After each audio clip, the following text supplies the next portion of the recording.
Bashar al Assad کی 54 سالہ فرعونیت کی حکومت دسمبر 2024 میں ختم ہو چکی ہے۔ یہ ایک ڈکٹیٹرشپ کی حکومت تھی جس نے شام کو تباہ کر دیا۔ بہت سے حکمران خدا کو بھول جاتے ہیں، فرعونیت کی مثالیں قائم کرتے ہیں اور فرعون کا انجام بھول جاتے ہیں۔ یہ بھول جاتے ہیں کہ جہاں بھی فرعون ہوگا وہاں موسیٰ بھی تو آئے گا۔ عبادت کرنے والے ظالم ہو سکتے ہیں لیکن خدا کے بندے کبھی ظلم نہیں کر سکتے۔ حق کا فیصلہ اس وقت تک نہیں ہوتا جب تک وہ جیت نہ جائے۔ روس نے بشار الاسد کو پناہ دی ہے لیکن خدا نے صرف تھوڑی سی مہلت دی ہے۔ حد سے زیادہ ظلم انسان کو بغاوت پر لے آتا ہے اور باغی کبھی ہار نہیں مانتے۔ کہتے ہیں کہ دنیا چاند پر پہنچ گئی لیکن انسان آج بھی زمانہ جاہلیت میں جی رہا ہے۔ مازن الحماد دیرہ الزور سے تعلق رکھنے والے شامی کارکن تھے۔ 2011 میں حکومت کے خلاف مظاہروں میں حصہ لینے کی وجہ سے 1.5 سال سے زیادہ عرصہ تک قید اور تشدد کا نشانہ بنائے گئے۔ اس کے بعد جلا وطن کیے گئے اور ہالینڈ میں سیاسی پناہ کی تلاش میں رہے جہاں انہوں نے ان کے ساتھ ہونے والی زیادتیوں کو عوامی سطح پر بتانا شروع کیا۔ 2020 میں حماد کو زبردستی اغوا کیا گیا جب انہیں وطن واپس آنے کے لیے مجبور کیا گیا اور پھر شام کے ہوائی اڈے پر انٹیلی جنس نے گرفتار کیا۔ حماد پیٹرولیم انڈسٹری کے انسٹی ٹیوٹ سے تعلیم حاصل کر چکے تھے اور فرانسیسی کمپنی میں ملازمت کرتے تھے۔ اپنے ملک میں جمہوریت کا مطالبہ کرنے والے مظاہروں میں حصہ لیا۔ ان کو پہلی بار 29 دسمبر 2011 کو گرفتاری کے بعد دمشق جانے کا فیصلہ کرنا پڑا۔ اس کے فوراً بعد ان کے 2 بھتیجوں کو گرفتار کیا گیا اور حراست میں مار دیا گیا۔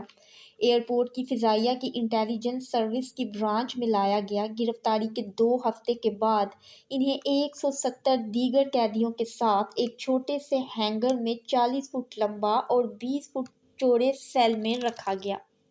تشدد کے بعد ان کو دہشت گرد ہونے، ہتھیار رکھنے اور حکومت کے فوجیوں کو قتل کرنے کے الزامات کا اعتراف کرنے پر مجبور کیا گیا۔ جب انہوں نے انکار کیا تو انہیں مزید تشدد کا سامنا کرنا پڑا۔ انہیں کلائیوں سے لٹکایا گیا۔ اپنی تکلیف کو کم کرنے کے لیے انہوں نے تمام جرائم اپنے سر لینے کے لیے دستخط کیے لیکن اپنے ساتھیوں پر کوئی بھی الزام لگانے سے انکار کیا۔ اس کے بعد انہیں دوسرے کمرے میں لے جایا گیا جہاں ان کے کپڑے اتار دیے گئے اور جنسی زیادتی کا نشانہ بنایا گیا۔ اس کے بعد انہوں نے تمام کاغذات پر دستخط کر دیے۔ 2013 کے آغاز میں وہ بیمار تھے۔ انہیں ملٹری ہاسپٹل 601 میں لے جایا گیا جسے دوسرے قیدی لوگ ذبحانہ کہتے تھے۔ ہاسپٹل میں لے جانے کے بعد جسمانی حملے کیے گئے۔ انہیں اپنا نام بھول جانے کے لیے کہا گیا اور انہیں نمبر 1858 دیا گیا اور کہا گیا کہ اب 1858 ہی تمہارا نام ہے۔ وہاں انہوں نے اور قیدیوں کو دیکھا جن پر جنسی زیادتی کی جاتی تھی۔ غسل خانے میں لاشوں کے ڈھیر تھے، ایک کے اوپر دوسری لاش گری پڑی تھی۔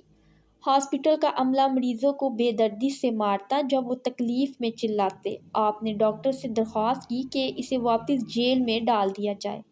مختلف تشدد اور مصائب برداشت کرنے کے بعد انہیں دہشت گردی کی عدالت میں لایا گیا۔ عدالت نے رہائی کا حکم تو دے دیا۔ ان کی قید کے دوران جو کہ 1 سال اور 7 ماہ تک رہی تھی، حماد پر تشدد کیا گیا۔ انہیں جسمانی، ذہنی اور جنسی ہوس کا سامنا کرنا پڑا۔ حکومت کی جیلوں میں نظر بندی سے انہیں نفسیاتی مسائل کا بھی سامنا کرنا پڑا۔ انہیں جنانی کی چوٹیں بھی آئیں جن سے بچے پیدا کرنا ناممکن ہو گیا تھا۔ عدالت سے رہائی کے بعد انٹیلی جنس سروسز ان کا پیچھا کر رہی تھی، اس لیے انہوں نے شام کو چھوڑنے اور نیدرلینڈ میں سیاسی پناہ کے لیے درخواست دی۔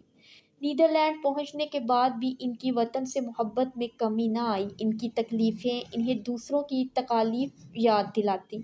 انہوں نے شامی سفارت خانے سے رابطہ کیا اور اپنے آپ کی گرفتاری اس شرط پر پیش کی کہ وہ دوسرے قیدیوں کو رہا کر دیں گے۔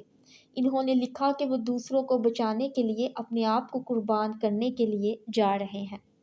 آپ برلن گئے جہاں انہوں نے سفارت خانے سے شامی پاسپورٹ اور ویزا حاصل کیا۔ 23 فروری 2020 کو دمشق کے ہوائی اڈے پر پہنچنے پر آپ کو حکومت کی سیکیورٹی فورسز نے گرفتار کر لیا۔ کوئی نہیں جانتا 2024 تک ان کے ساتھ کیسا سلوک کیا گیا۔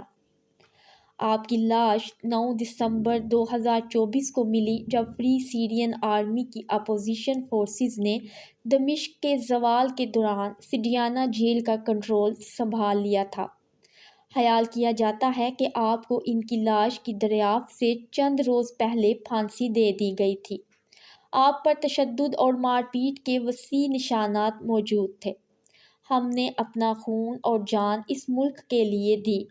دمشق کی گلیوں میں مازن الحماد کے جنازے کو لے جاتے ہوئے یہ نعرے لگائے جا رہے تھے۔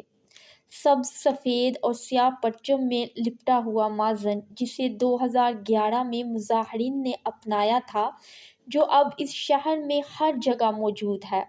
جو جنازہ آگے بڑھا، لوگ اس میں شامل ہوتے جا رہے تھے اور رو رہے تھے۔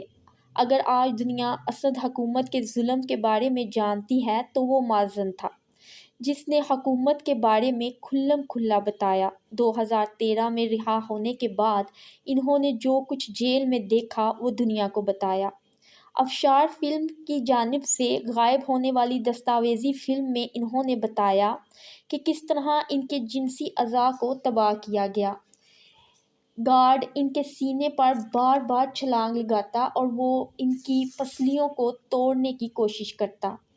ان کی بہن نے بتایا کہ حکومت نے کہا تھا کہ اگر وہ واپس شام نہ آئے تو ان کے خاندان کو قتل کر دیا جائے گا۔ آج شام آزاد ہے، لیکن کاش وہ اسے دیکھنے کے لیے زندہ رہتے۔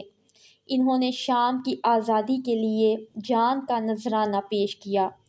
مازن کی کہانی ایک ڈکٹیٹر کے ظلم کی صرف ایک چھوٹی سی جھلک ہے۔ وہ روس میں پناہ لے چکا ہے، اس کے والد کی قبر کو جلا دیا گیا ہے، ملک سے اس کے پوسٹر پھاڑ دیے گئے ہیں۔ تاریخ ہمیشہ اسد کے ظلم کو یاد رکھے گی اور مازن کی محبت ہمیشہ زندہ رہے گی۔ ہر ماں جو اپنے بیٹے کی تلاش میں ہے، اسے اسد سے بدلہ چاہیے۔ پیوٹن کو اسے پناہ نہیں دینی چاہیے، اسے اسد کو واپس بھیج دینا چاہیے۔ اسے واپس لایا جائے تاکہ ہمیں عدالت میں انصاف مل سکے۔ بہت سی روتی ہوئی مائیں آج یہ فریاد کر رہی ہیں۔